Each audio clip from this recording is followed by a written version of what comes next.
단원도 마칠 것 같아요.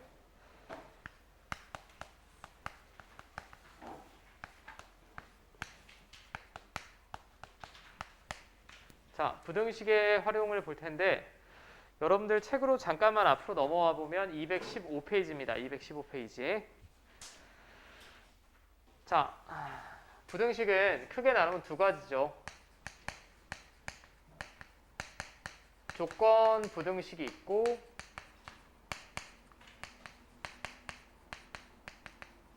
자, 절대 부등식이 있습니다.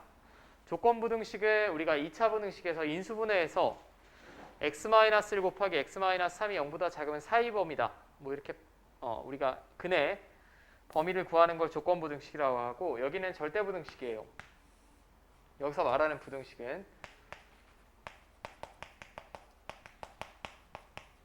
보통 이런 표현이 돼 있을 때 절대 부등식이죠. 예를 들면 이런 겁니다. 이건 항상 만족이지. 어떤 실수 x를 데려와도 모든 실수니까 허수는 생각할 필요가 없고 어떤 실수 x를 데려와도 제곱하고 3 더하면 양수인 거 맞습니다. 맞죠? 자, 근데 이거는 2차 절대부등식이고 여기는 3차식이 올 수도 있고 4차식이 올 수도 있습니다. 그럼 어떻게 풀어낼 거냐? 아이디어는 아주 심플해. 모든 실수 x에 대하여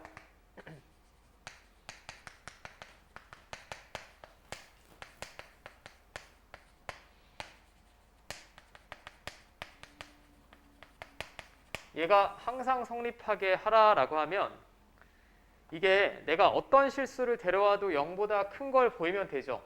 0보다 큰 걸 보이면 됩니다. 예를 들면 우리 반 학생 울반? 울반이 뭐야? 몰라.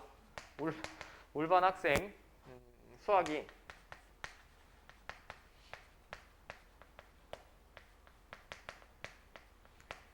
이걸 선생님이 증명하래. 우리 반 학생의 모든 학생의 수학 성적이 20점 이상임을 증명하여라 라고 하면 여러분들 반에 가서 다 수학 점수를 물어보는 게 가장 이쁜 방법이겠습니까? 가장 이쁜 방법이 뭘까? 좀 미안한 얘기지만 제일 공부 안 하는 학생한테 점수를 물어보면 되죠. 너 몇 점 맞았니? 라고 해서 그 학생이 25점이면 나머지는 자동으로 20점보다 잘 받았겠지. 맞습니까? 마찬가지 반대도 마찬가지예요. 제가 우리 반 학생은 수학 점수가 90점 이하입니다. 모든 학생이 라는 사실을 증명하려면 여러분들 반에 보면 이제 이마에 전교 1등 써 있는 애들 있지 않니? 나 이과 왕 뭐 이렇게 써 있는 애들한테 가서 너 수학 몇 점이니? 라고 했는데 걔가 80점 맞았다라고 하면 나머지는 다 그 언더겠지 점수가.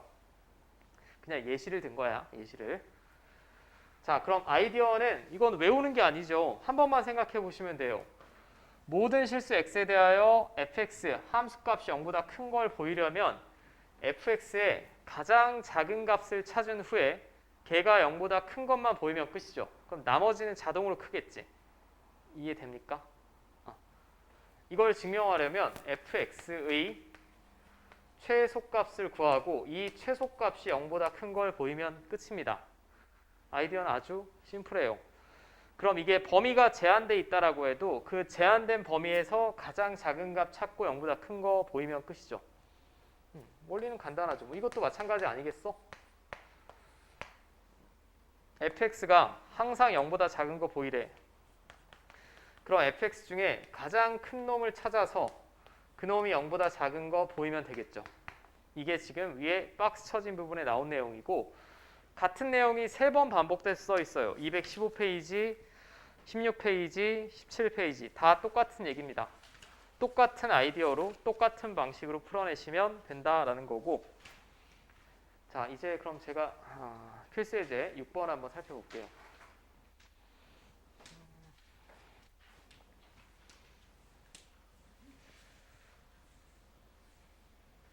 자, 먼저 식은 정리는 좀 하셔야 돼요. 식을 정리를 해보면 x가 포함된 항은 좌변, 나머지는 우변으로 바꿔달라고 했죠. 자, 이거 이를 넘길게.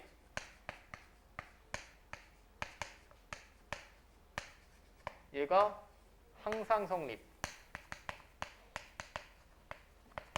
그럼 머릿속에서 한 1초 생각. 얘가 항상 성립하려면 이놈의 가장 작은 값이 k 이상이면 되겠지. 한번 생각하면.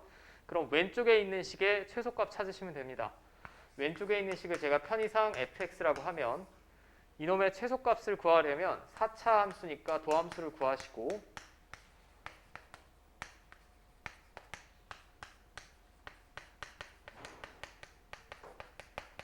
자 이렇게 되겠죠. 정확히 접선의 기울기가 0이 되는 세 점이 간격이 똑같습니다. 그러면 좌우 대칭으로 이렇게 그려질 것 같아요. 삐뚤어져 보이니?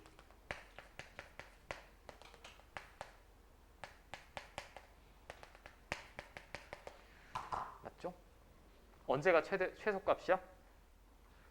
마이너스 1이나 1일 때가 최소값입니다. 직접 구해보시면 마이너스 1을 구하든 1을 구하든 마이너스 2가 나와요. 그죠? 맞니? 그러면 왼쪽에 있는 식은 항상 마이너스 2 이상이라는 얘기죠. 왼쪽에 있는 식은 항상 마이너스 2 이상입니다. 그럼 얘가 항상 성립하려면 여기는 마이너스 2보다 같거나 작은 애 써 있으면 되겠지. 맞죠? 이해되지? 원리만 이해하시면 나머지는 뭐 계속 재방송 아니야? 미분하고 그림 그리고 미분하고 그림 그리고 여기는 뭐 제가 가르쳐봐도 그렇고 제가 학교 다닐 때도 그렇고 요 앞부분만 잘 돼 있으면 여기는 계속 똑같은 내용입니다. 사실. 자, 필수예제 7번은 조금 조건이 바뀌었어요. 이번에는 모든 실수가 아니라 모든 양수라고 했습니다. 양수. 그러니까 이 범위죠. 이 범위. 이 범위에서만 얘가 성립하면 됩니다. 그럼 이 범위에서 이 왼쪽에 있는 식을 fx라고 했을 때 가장 작은 값이 0 이상이면 되죠.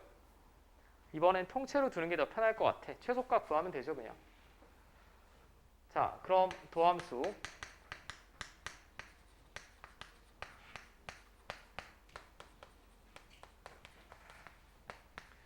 자, 3차 함수인데 이렇게 그려지겠지?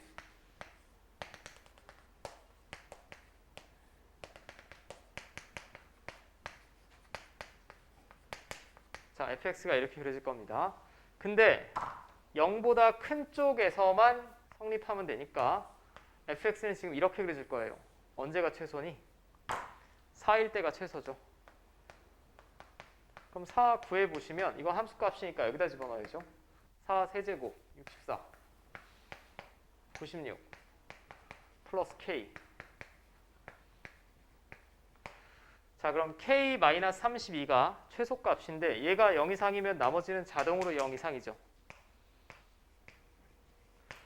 자, 그럼 32 이상이다 라고 적어주시면 되겠네요. 자, 됐습니까? 된 거 맞죠? 두 번째도 범위가 좀 바뀌었어요. 1 초과인. 즉, 이 범위에서만 얘가 항상 성립하면 됩니다. 그러면 9x 일단 넘기는 게 좋겠죠.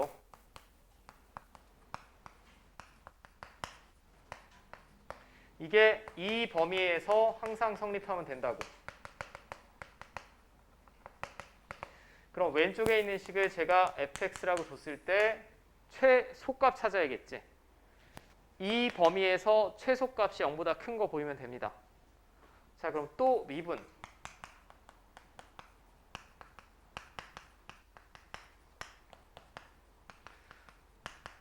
근데 미분이라는 도구가 굉장히 유용하지 않니? 아직 전혀 감이 없나? 유용하죠. 다 그려낼 수 있잖아. 얼마나 좋아.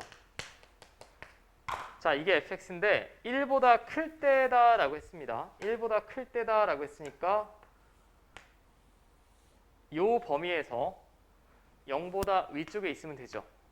0보다 위쪽에. 그럼 x축이 이런 식으로 위치하면 된다는 얘기예요. 그죠? 그럼 나는 무슨 값을 찾아야 될 것 같냐? f1을 먼저 찾아야 될 겁니다.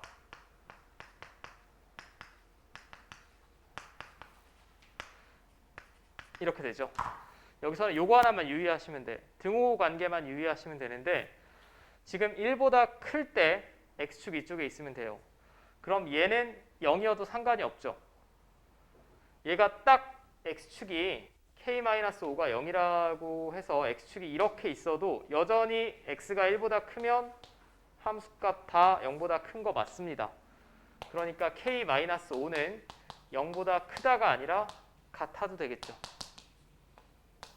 등호 관계만 유의하시면 되고. 맞습니까? 여기 잠깐 이해 안 되신 분 있을까 봐. 이게 이렇게 돼 있잖아. 그럼 1 이상이면 여기서 다 그려져요. 그럼 근데 1 이상에서 함수값이 0보다 크려면 등호가 빠져야 돼. 빠져야죠. 같으면 안 되니까. 근데 1보다 오른쪽에서만 양수면 되니까 1일 때는 0이어도 상관없다는 얘기예요. 맞죠? 자, 이게 필수 예제 7번을 제가 한 것이고, 자, 진도 잘 나간다.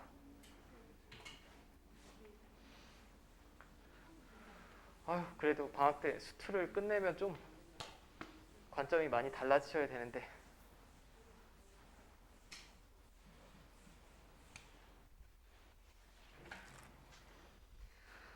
수투만 잘 돼 있으면 여러분들 나중에 미적분 할 때도 개념은 다 똑같아. 다루는 함수만 다를 뿐이고 굉장히 편할 거예요. 자, 여러분들 책으로 이제 225페이지. 225페이지 아래쪽에 그림이 너무 귀엽지 않니? 속력, 속도, 가속도 얘네들의 차이가 뭐냐고요? 고민 좀 해야 할 거. 그것도 모르니. 다 큰 애들 같은데. 일단 지금 과학 시간이 아니기 때문에 제가 뭐 엄밀하게 용어를 구분하진 않겠습니다. 속도, 속력, 벡터량, 스칼라량을 엄밀하게 구분하지는 않을 거고 딱 수학에서 쓰이는 정도만 제가 말씀드릴게. 먼저 속도를 구할 줄 알아야죠. 초딩 때부터 배우는데 시간분의 위치의 변화량이죠, 속도가.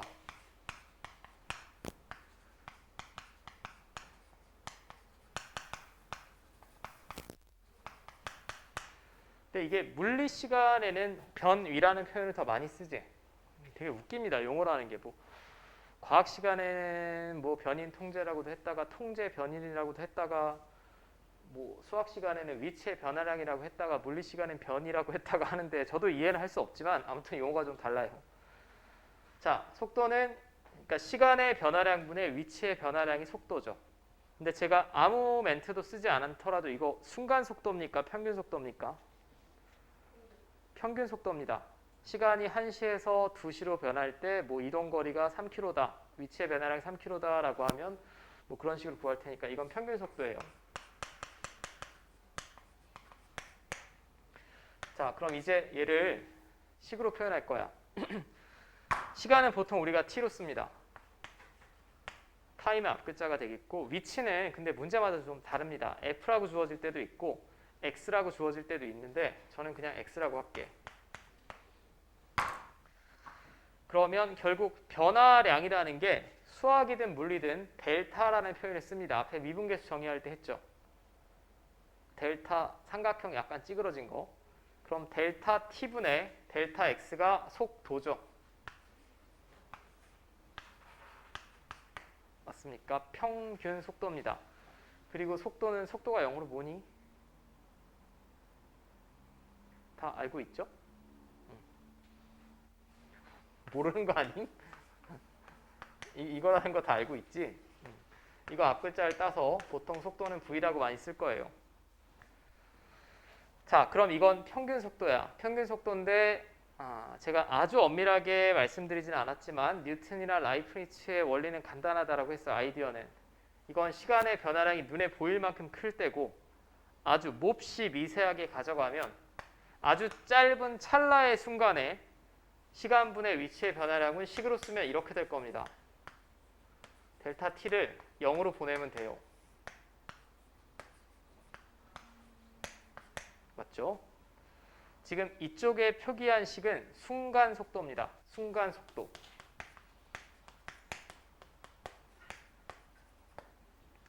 왜냐하면 순간 속도라는 게 시간의 변화가 거의 0에 가깝다는 얘기예요. 그때 얘는 이렇게 쓰기로 하죠. 자, 여기 얘는 원래 델타 t분의 델타 x였는데 분모가 한없이 0에 가깝게 가져가면 그냥 dx dt 이렇게 쓰면 된다라는 거예요. 이게 순간 속도죠. 자, 받아들이기가 좀 어려울 수도 있어. 어려울 수도 있는데 사실 이딴 거 다 몰라도 상관이 없어. 수학 시간엔. 이 관계만 기억하시면 돼. 위치가 시간에 관한 함수로 주어질 거예요. 시간에 관한 함수로.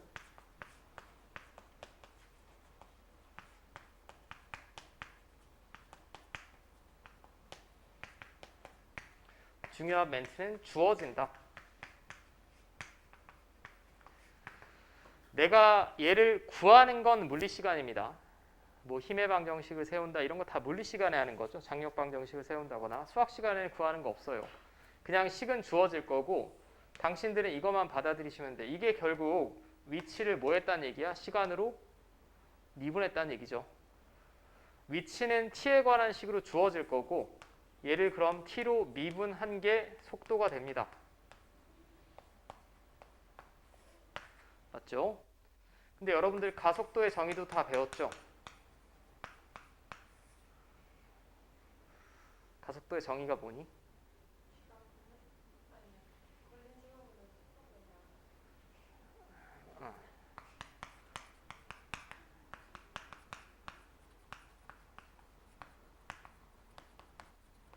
이렇게 배우지 않습니까? 과학 시간에 델타 t분의 델타 v죠. 과학 시간에 여기는 아마 이렇게 배우셨을 거야. v는 v0 플러스 at. v0는 초속도, v는 종속도. 이렇게 안 배웠나? 얘를 이렇게 표현하면 이렇게 되죠. 가속도는 나중속도 빼기 처음속도 나누기 시간. 이게 문장으로 표현하면 이렇게 되죠. 맞습니까? A는 뭐의 앞글자니? 가속하다. 차 안 타봤어? 브레이크 악셀이라고 하지 않아? 가속하다. 그거의 소문자를 보통 쓸 거고 그럼 결국은 이게 또 순간 가속도의 관점에서 보면 dv dt입니다. dv dt라는 얘기는 수학 시간에 이제 얘를 t로 미분했다는 얘기예요. 그럼 속도를 한 번 더 미분하면 뭐란 얘기야? 가속도란 얘기입니다. 우리는 이 관계만 받아들여도 전혀 문제 푸는데 무리 없어요. 자, 위치 미분하면 속도, 속도 미분하면 가속도. 오케이? 자, 이걸 길게 풀어서 나온 게 이제 225페이지, 6페이지, 7페이지 내용인데 솔직한 말씀으로 안 읽어보셔도 딱히 상관없습니다.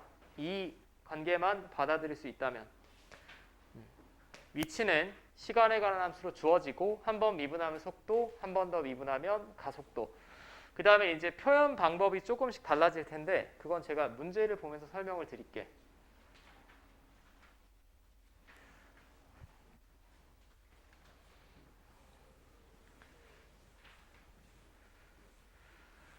자, 근데 여기서 기준이 되는 변수는 뭘까요? 제가 지금 계속 뭘로 미분한다라고 했어요? 시간에 관하여 미분한다라고 했지. 여기는 변화율을 구하는 단원인데 고교 수준에서 변화율은 시간에 대한 변화율밖에 없어요. 당연히 여러분들이 너 왜 이렇게 변했니? 라고 하면 어제랑 달라졌다는 얘기지. 어제든 그저께든 시간이 흘렀더니 달라졌다는 걸 말하는 겁니다. 물론 이런 경우도 있습니다. 뭐 이 친구가 오늘 로또를 맞았어. 갑자기 막 인성이 개차반 나서 다음날 학원 안 오고 그래. 그거는 변수가 돈이 된 거죠. 돈에 따라서 변하기도 하지만 수학이나 물리, 고교 수준에서는 다 시간에 대한 변화율을 구할 거예요. 그러니까 항상 시간이 기준입니다. 이것만 머릿속에 있으시면 돼. 농담 아니고 시간을 먼저 구해야 돼. 마치 좌표축의 x좌표랑 똑같은 역할이에요.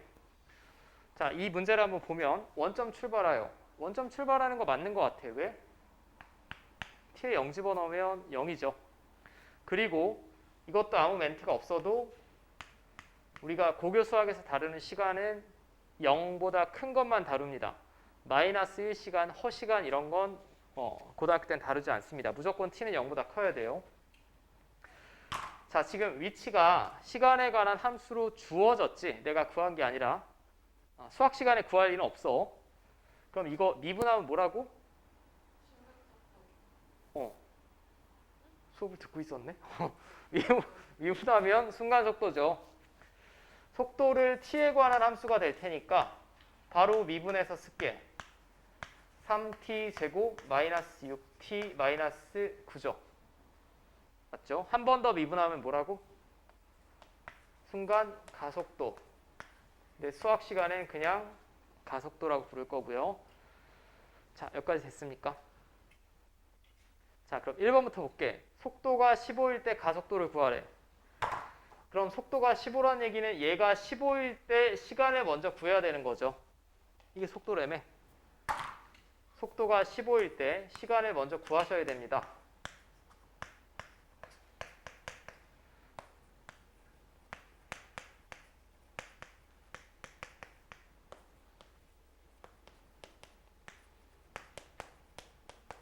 자, 그럼 t는 4 또는 마이너스 2가 나오는데 음의 시간은 된다 안 된다? 안 됩니다. t는 4. 왜냐하면 양수니까. 즉 4일 때 속도가 15란 얘기고 그때 가속도는 a4 구하라는 얘기죠. 여기다 4 집어넣으면 24 빼기 6이니까 18. 지금 문제 어디를 봐도 단위는 없으니까 그냥 18 쓰면 끝이지. 자, 됐습니까? 자, 두 번째 문제에서는 중요한 표현이 하나 나오니까 볼게. 운동 방향을 바꾼대. 이건 나중에 과학 시간에서 나올 테니까. 제가 지금 깊은 설명은 드리지 않았어요. 근데 여러분들이 상식이 있다면 속도랑 속력의 차이점 다 알고 있죠? 상식이 없나? 속도는 방향을 포함한 개념입니다. 속력은 속도의 절대값이라고 이해하시면 돼요. 제가 이쪽이 양의 방향이라고 하면 이렇게 이동하면 속도의 부호가 양수인 거고 이렇게 이동하면 속도의 부호가 음수인 겁니다.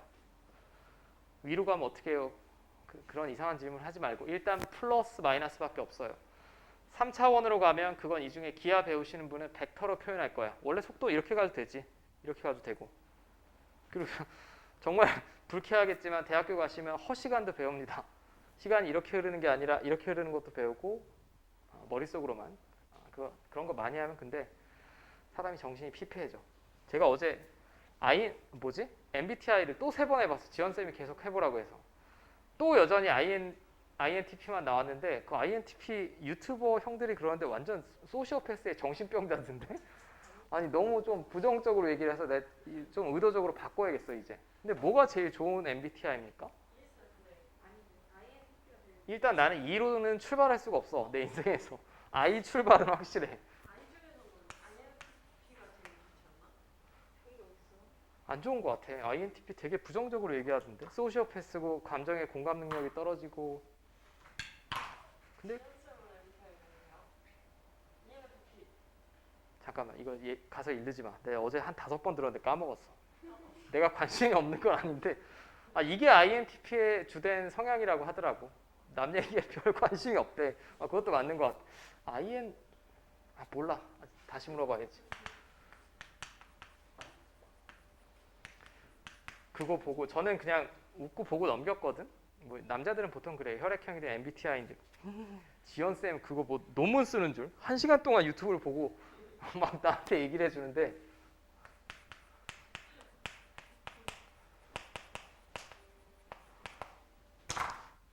보통 남자들은 그런 건 이제 알바노 정신이지. 뭐 알바야? 내가 B형이든 말든 뭐 어쩌고저쩌고 이거고. 중요한 거 아닌데 또 딴 얘기했네. 운동 방향을 바꾼다라는 얘기는 속도의 부호가 변화한다는 얘기예요. 플러스에서 마이너스로 이렇게 가면 운동 방향이 변화한 거죠. 그럼 속도의 부호가 변한다는 얘기는 플러스에서 마이너스로 바뀌든 마이너스에서 플러스로 바뀌든 반드시 어디를 지나가야 될까? 갑자기 똑똑해졌어. 0. 0을 기준으로 양수, 음수가 나눠지는 거죠. 0을 기준으로. 그러니까 0이 되는 점을 찾아야 됩니다. 이해됩니까? 속도가 얘가 0이 되는 점을 찾겠다는 얘기는 인수분해하라는 얘기죠. 자, 3으로 묶어내고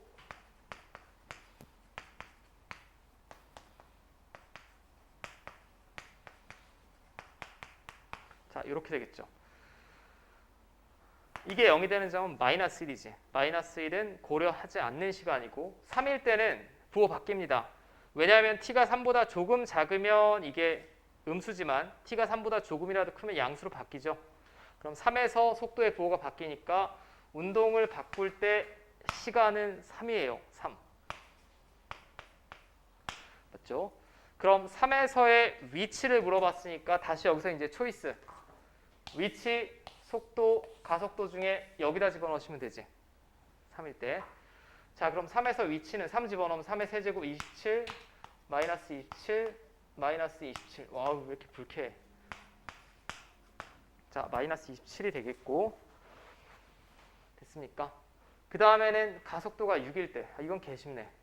얘가 6일 때 또 시간을 구합니다. 시간이 얼마? 2죠. 그럼 이번엔 2일 때 위치 구하면 되니까 또 여기다 2 집어넣으면 되지. 8, 마이너스 12, 마이너스 18, 마이너스 22 나오죠. 됐습니까? 오케이, 오케이.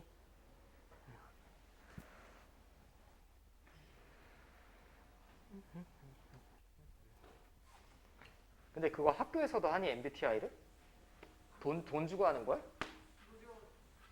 무료? 근데 나 그거 구라칠 수 있을 것 같은데. 막 반대로 찍으면 되는 거 아님?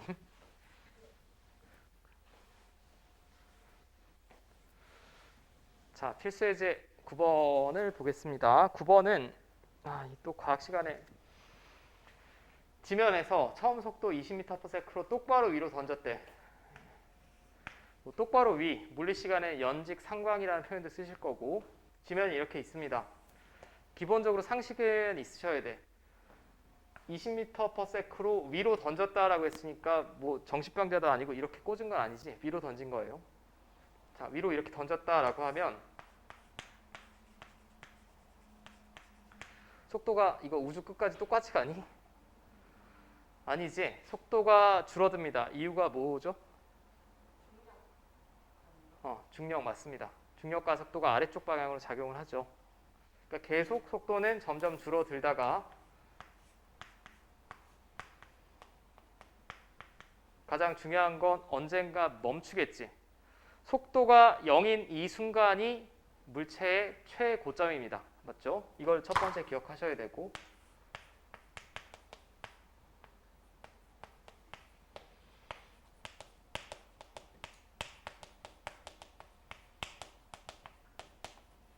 뭐 상식이 있다면 알 수는 있는데 이걸 첫 번째 기억하시면 되고 두 번째 그러면 위로 물체를 올리면 점점 감속하다가 최고점 찍고 다시 내려오죠.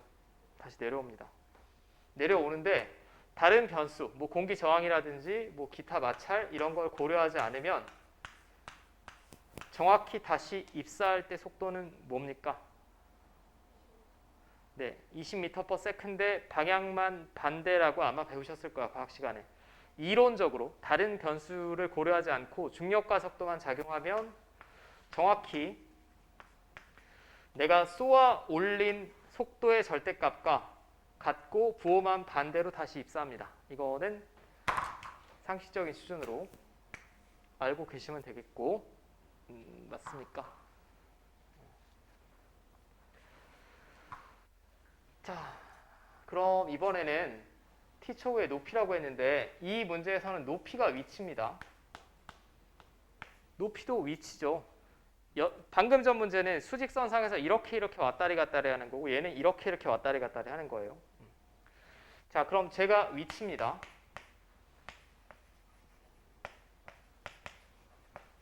그럼 한번 미분하면 속도죠. 속도가 결국 t에 관한 식으로 나올 테니까 vt라고 쓸 거고 한 번 더 미분하면 가속도죠. 맞습니까? 이 마이너스 10이 뭐니? 가속도. 여러분들 중력 가속도 얼마라고 배웠죠? 10이라고 배웠어? 9.8m/s 제곱이라고 배우지 않습니까? 네. 이거 근사값이고 여기 나오는 식은 참고로 거의 물리에 나오는 참인식이 많아요. 전혀 얼척 없는 식이 나오진 않습니다. 자, 그러면 물체를 던진 지 3초 후에 속도와 가속도를 구하여라. 아, 개 쉽다. 개 쉬워. 운동 에너지 낭비야.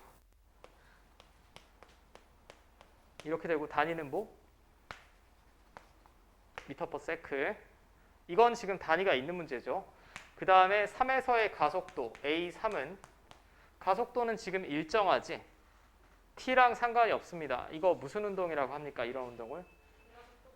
등가속도 운동.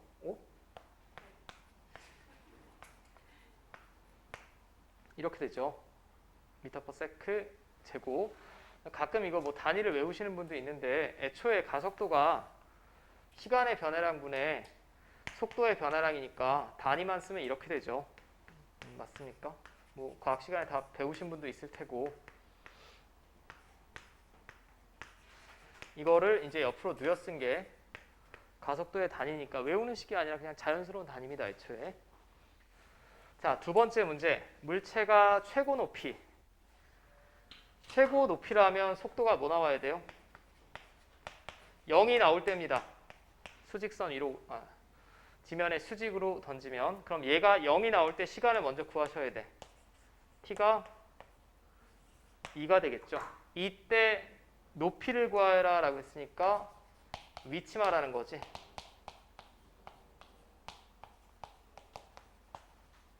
자, 지금 단위는 미터니까 20m라고 적어주시면 되겠죠. 됐습니까? 되신 거 같아.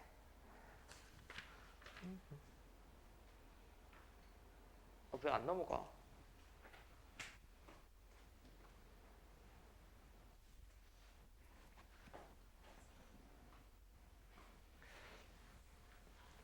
자, 필수예제 10번 내용은 우리 과탐 시간에도 배울 거예요. 그래프를 해석하는 문제인데 여기서는 짝 두 개만 잘하시면 돼. 현재로서는 적분까지 배우면 3개를 잘하셔야 되는데 그건 다음 뒷단원에서 보도록 하고 지금 뭘 2개를 잘 알면 되냐? Y축 확인하셔야 돼요. Y축이 속도인지 가속도인지 먼저 확인하셔야 되고 두 번째는 각각의 그래프에서 기울기의 의미 아시면 됩니다. 미분법에서는. 자, 참고로 제가 지금 설명드리진 않겠지만 적분을 배운 후에는 넓이의 의미도 아셔야 돼요. 이거 3가지만 완벽하시면 이건 물리가 됐든 수학이 됐든 틀릴 게 없습니다. 라고 하면 5번가? 틀릴 수 있죠. 항상 이쪽은 t축이에요. t는 뭐라고? 시간. 그럼 y축이 위치로 주어질 때도 있고 속도로 주어질 때도 있어. 지금 이 문제는 속도예요. 근데 위치로 주어질 수도 있습니다. 위치는 뭐 일반적으로 xt라고 하니까 당신들의 기초적인 과학 능력을, 과학 수행 능력을 한번 보자.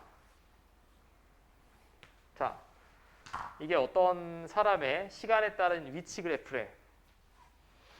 대답을 해봐. 기울기가 뭘 뜻할까 여기서?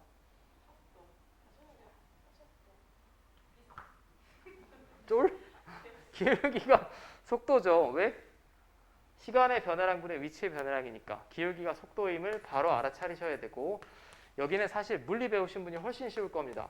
물리 배우신 분은 속으로 개쉽네 뭐 이러고 있을 수도 있고 여기는 무슨 운동합니까? 기울기 일정해 안 해? 뭐야? 네 눈이 삐뚤어진 거 아니야? 기울기 일정하지 않아? 직선이잖아.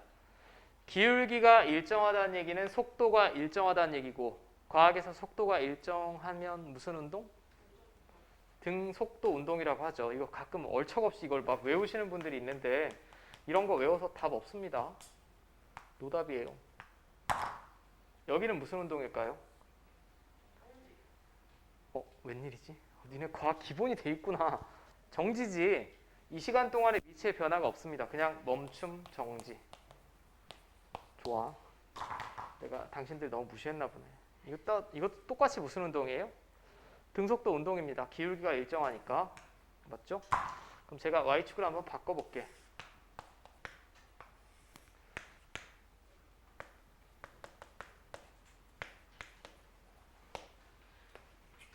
자, 같은 그래프로 합시다. 헷갈리니까. 뭐 이렇게 그려졌다. 여기서 기울기는 뭘 나타내지? 가속도. 시간분의 속도의 변화량이 기울기니까 가속도입니다. 여기 무슨 운동합니까? 가속도가 일정 등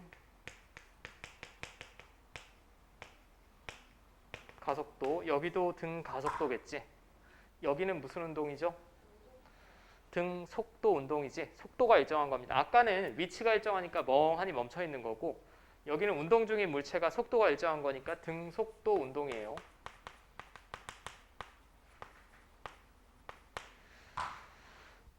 맞습니까? 참고. 과학 배우신 분은 알겠다. 넓이는 뭘 나타낼까요? 올.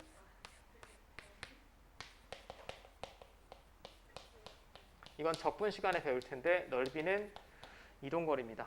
그래서 아마 뭐 과학 배우신 분은 S는 뭐 V0t 플러스 2분의 1 AT제곱 뭐 이딴 식으로 외우실 거야. 왜 넓이인지는 제가 지금은 설명드리지 않을게요. 그냥 적분 시간에 하는 게 나을 것 같아. 자, 그럼 먼저 Y축 확인. 속도죠. 그럼 이 그래프에서 기울기는 뭐? 가속도죠. 여기까지 되지? 이거 해석을 먼저 해놓고 그 다음에 천천히 보시면 돼. 하란 대로. 자, P는 움직이는 동안 운동 방향을 2번 바꿨냐? 운동 방향을 바꾸는 건 아까 말씀드렸지만 속도의 부호가 바뀌어야 운동 방향이 바뀌는 거죠. 속도의 부호가 여기서 한번 바뀌고 여기서 한번 바뀌지. 맞죠, 그럼? 맞습니다. 자, 두 번째, 10초가 20 미만에서 가속도 일정하다. 10초가 20 미만이면 여기서부터 여기까지입니다. 그러면 기울기가 일정하니까 가속도 일정한 거 맞죠? 맞습니다. 아, 디귿은 너무 학생들을 바보 취급하는 거 아님? 출발 후에 속도가 0인 지점은 세 곳이다. 이거는 포함합니까? 안 하죠. 출발 후니까 t가 0보다 클 때면 2번이죠. 2번. 기억, 니은이 답이겠고. 여기까지 문제 없지? 문제가 있는데 없는 척 하는 건 아니겠고.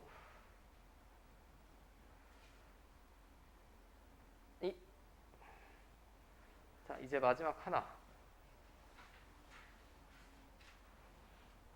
하나 하기 전에 제가 잠깐만 개념을 설명을 드리면, 지금 사실 여기 마지막 단원에 뭘 원하는 거냐면 정확하게는 순간 변화율 단원이에요.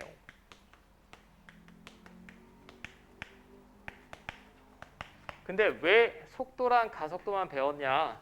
시간에 대한 위치의 변화율, 시간에 대한 속도의 변화율, 이런 것 중에 가장 대표적인 게 속도, 가속도니까 그걸 배운 거고, 이제는 다른 놈에 대한 변화율도 배울 텐데, 길이, 넓이, 부피에 대한 변화율을 배울 거예요. 근데 방금 전 유형이랑 차이점이 있습니다.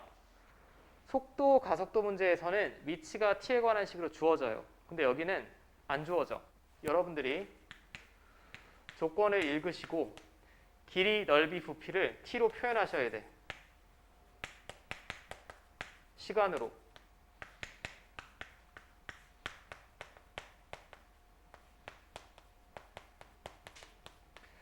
t로 표현하고 이걸 t로 미분하시면 그게 그대로 변화율이다라는 얘기예요.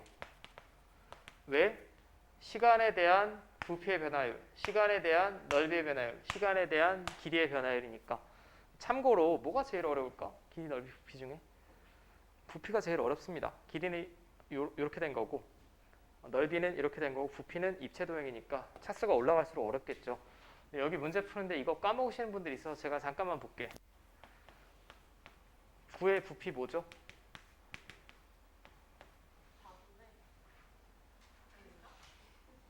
모르면 못 풉니다, 여기. 응, 아니야. 이렇게 되죠. 외우셔야 돼. 원의 넓이를 모를 수는 없고요. 그런 거 하지 않을게. 9의 건널비는 4파이 r제곱이라고 배우지 않습니까? 참고로 부피를 r에 관하여 미분하면 넓이 나옵니다. 3 앞으로 빼고 차수 하나 줄이면 이렇게 나오지. 왜 부피를 미분하면 넓이가 나오나요는 미적분 시간에 구분구적법 시간에 배울 거고, 넓이를 적분하면 부피, 부피를 미분하면 넓이에요. 오케이. 원도 해볼까? 그럼 만약에 부피를 미분하면 넓이래. 현재로 왜 있는지는 모르겠지만 넓이를 또 미분하면 뭐가 나올까? 길이 나옵니다. 원의 넓이가 어떻게 되죠? 파이 r 제곱이지. 이거 r을 변수로 보고 r에 관하여 미분하면 2파이 r 나오죠.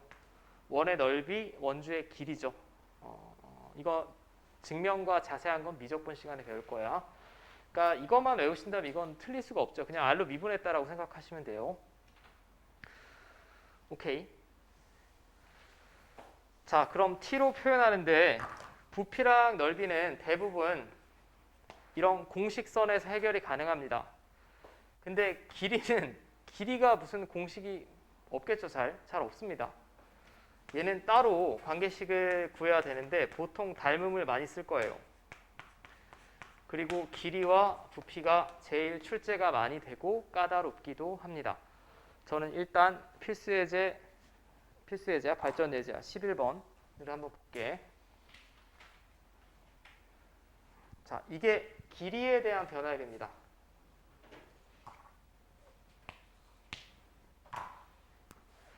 자, 그리고 이 책 지금 이 PPT에 보면 이렇게 써 있죠. 교육과정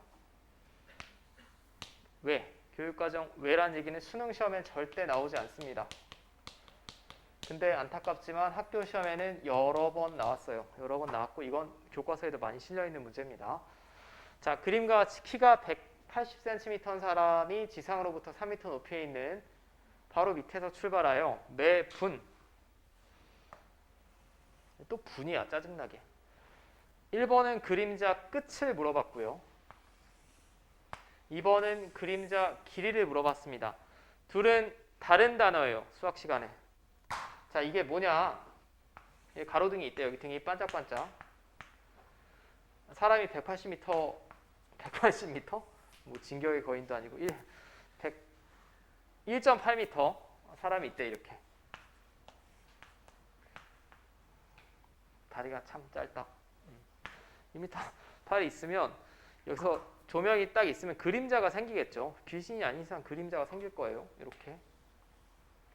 그림자가 근데 제 뒤로 생깁니까? 빛이 여기 있는데? 이렇게 뒤로 생길 일은 없지. 내 앞으로 생기겠죠. 이게 그림자 길이죠, 그럼. 맞습니까? 사람이 서 있는 그 발끝부터 여기까지가 그림자 길이가 되겠고, 그림자 끝은 뭡니까? 라고 하면 제가 여기 등이 있는데 여기서부터 이렇게 앞으로 출발하면 그림자 끝은 정확히 여기서부터 출발하지. 여기서부터 출발해서 그림자 끝이 여기까지 가죠. 맞습니까? 자, 이게 바로 앞에서 있어서 헷갈리면 사람이 여기까지 이동을 했다. 그럼 빛이 이렇게 내리쬐면 이만큼이 그림자 길이란 얘기예요. 내 앞으로 생기는 무언가. 그림자 끝은 여기서부터 여기까지 연속적으로 생기지. 맞습니까? 그림자 끝은 계속 여기서부터 쭉 이렇게 진행할 거 아니야.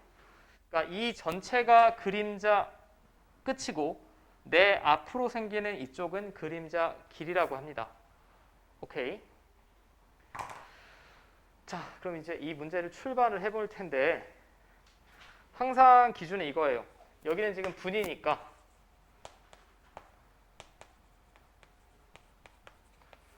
t분 후의 위치, t분 후의 반지름 길이, t분 후의 원의 넓이 문제에 나오는 대로 여기선 지금 t분 후에 위치를 살펴볼게. 자, 원래 등이 이렇게 있답니다. 그럼 이 사람이 여기까지 왔어요. 단위는 통일해야 되니까 1.8이라고 쓸게요. 자, 그럼 t분 후면 매분 100m씩 움직인다라고 했으니까 t분 후면 100tm만큼 움직였지. 맞습니까? 여기서부터 여기까지가 100t란 얘기입니다. 맞아요? 이게 무슨 길이라고? 그림자 길이. 자, 그림자 길이를 제가 모르니까 L이라고 둘게. 근데 그림자 길이의 변화율을 물어봤으면 L을 T로 표현을 해야 되죠. T로 미분할 거 아니야. 당연히 이 사람이 여기 있냐 여기 있냐에 따라서 그림자 길이가 달라질 거니까 그림자 길이는 T에 관한 함수가 맞습니다. 얘만 T로 표현하면 돼요. 자, 근데 T로 어떻게 표현할까라고 봤더니 이 작은 삼각형이랑 큰 삼각형 닮음 맞지? 그럼 관계식을 구해낼 수 있다는 얘기예요. L 대 1.8은 L 플러스 100T 대 3이죠.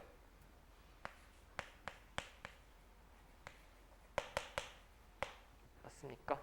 그럼 비례식은 내항의 곱이랑 얘랑 얘 곱하면 이렇게 되겠고 외항의 곱이 같으니까 이렇게 될 거야.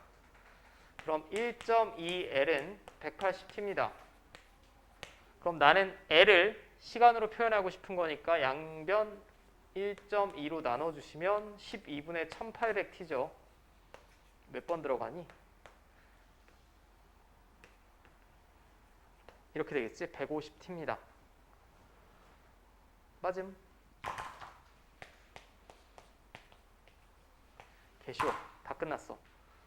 그러면 이게 그림자 끝에 속도를 물어봤으면 이게 시간이 흘렀을 때 그림자 길이의 위치죠. 길이의 위치? 길입니다. 얘를 시간으로 미분하면 속도겠죠. 얼마 나옵니까 그럼? 150 나오겠지. 2번을 먼저 했어요. 그림자 길이의 변화율. 자, 그림자 길이의 변화율은 dl, dt인데 제가 지금 L을 150T라고 구했으니까 이거 T로 미분하면 150이죠. 150. 맞습니까? 150 m/min이라고 쓰시면 될 것 같고 지금 분속을 나타내는 거니까 그 다음에 그림자 끝은 이거 두 개 다 더한 거죠. 자, 이거 두 개 더하면 250T가 되겠지. 그림자 끝은. 얘를 T로 미분하면 얼마? 250 m/min. 자, 됐어요? 됐대. 자, 그러면 변화율까지 끝냈고 잠깐만 쉬었다 합시다. 연습 문제가